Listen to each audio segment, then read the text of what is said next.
ગાંધીનગરના Chhatral toll plaza પર મારામારીની ઘટના બની હતી। ભાજપના વધુ એક નેતાની દાદાગીરી સામે આવી છે।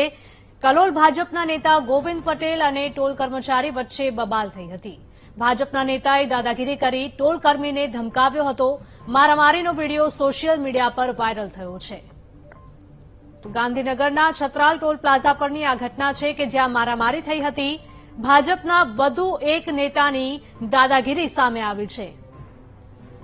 વધુ માહિતી સાથે સંવાદદાતા મેહુલ જોડાયા છે। મેહુલ, જણાવશો કે કલોલ ભાજપના નેતા ગોવિંદ પટેલ અને ટોલ કર્મચારી વચ્ચે બબાલ થઈ હતી, શું હતો મુદ્દો?